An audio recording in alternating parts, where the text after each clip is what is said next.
हिंदुस्तान का बादशाह कौन है? आज की इस वीडियो के अंदर हम इसी के बारे में डिस्कस करने वाले हैं और जानने वाले हैं कि रियलिटी में हिंदुस्तान का बादशाह कौन था और वर्तमान समय में कौन है। क्योंकि देखो, कई सारे लोगों के अलग अलग क्वेश्चन होते हैं कि हिंदुस्तान का बादशाह कौन है। अब अगर हम बात करें सेलिब्रिटीज़ में, तो कई ऐसे सेलिब्रिटीज़ भी मौजूद हैं वर्तमान समय में भारत के अंदर जिन्हें बादशाह के नाम से जाना जाता है और कई लोग उन्हें हिंदुस्तान का बादशाह भी मानते हैं। सेलिब्रिटीज़ की मैं बात कर रहा हूँ, लेकिन भारत का असल बादशाह वर्तमान समय में कौन है और पहले कौन था, इसी वीडियो में जानेंगे। हालांकि यह प्रश्न काफ़ी अटपटा है, लेकिन है काफ़ी इंटरेस्टिंग। इस फैक्ट को आप लोग पूरी ज़रूर देखिएगा। और चलिए बढ़ते हैं और हम जान लेते हैं कि वास्तव में हिंदुस्तान का बादशाह कौन था। वैसे तो आज से सालों पहले बहुत सारे मुगल शासक, अंग्रेज भारत पे राज किए हैं और उन्हें बादशाह के नाम से ही लोग जानते थे, क्योंकि बादशाह उन्हीं को कहते हैं जो कि पूरा राज करे। ठीक है, जैसे कि अपना भारत है, भारत का एकमात्र शासक हो जिसके हाँ कहने पर हाँ और ना कहने पर ना हो, उसी को बादशाह कहते हैं। लेकिन हम लोग अच्छे से जानते हैं कि हमारा भारत आज़ाद देश है, इसमें कोई भी व्यक्ति कुछ भी कर सकता है, किसी भी प्रकार की पाबंदी नहीं है, हाँ गलत काम को छोड़कर। जब भारत देश आज़ाद नहीं हुआ था तब बादशाह अकबर, हुमायूं, जहांगीर, औरंगजेब, बहादुर शाही जैसे लोग भारत पर राज करते थे, जिन्हें हिंदुस्तान का बादशाह के नाम से जाना जाता था। लेकिन इसके अलावा भी अगर हम असल बादशाह की बात करें तो चंद्रगुप्त मौर्य, हर्षवर्धन, समुद्रगुप्त,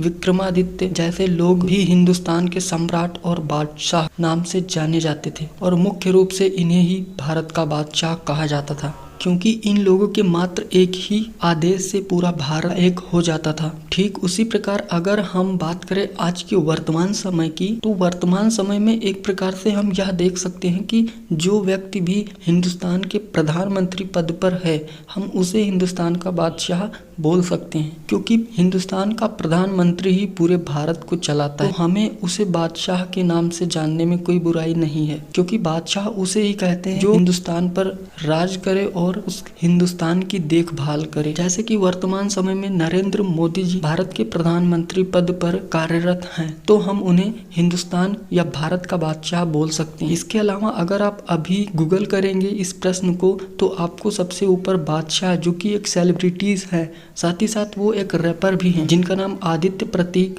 सिंह है, उनका नाम सबसे ऊपर आपको देखने को मिल जाएगा। और हमने सेलिब्रिटीज की बात की ही है, तो सेलिब्रिटीज में यानी एक्टर्स में बादशाह के नाम से शाहरुख खान भी काफ़ी ज़्यादा फेमस हैं। शाहरुख खान को भी बादशाह के नाम से बहुत सारे लोग जानते हैं। और शाहरुख खान के अलावा आदित्य प्रतीक सिंह शुरुआत से ही बादशाह के नाम से जाने जाते हैं। वैसे ये सारी बात कहने के लिए है, और भारत एक आज़ाद देश है, हिंदुस्तान का बादशाह वर्तमान समय में कोई भी नहीं है। भारत में मुगल साम्राज्य 1527 से 1857 तक चला था, जिसमें अंतिम समय में बहादुर शाह जफर भारत के आखिरी मुगल बादशाह थे। उस समय भारत पर ब्रिटिश सरकार राज कर रही थी और 1857 के बाद भारत पर मौजूद मुगल बादशाह खत्म हो गए और ब्रिटिश सरकार भारत पर राज करने लगी। और इस बीच कई योद्धा भारत के हित के लिए आए, जिसके नतीजे पर सन 1947 में भारत देश आजाद हो गया। जिसके बाद भारत तथा भारत के सभी नागरिक मुख्य रूप से आजाद हैं और भारत का हर एक नागरिक हिंदुस्तान का बादशाह है। तो अगर आपके भी मन में हिंदुस्तान के बादशाह को लेकर कोई सवाल है, तो आप इस वीडियो के नीचे कमेंट कर सकते हैं। एंड मिलते हैं हम नेक्स्ट फैक्ट की वीडियो में।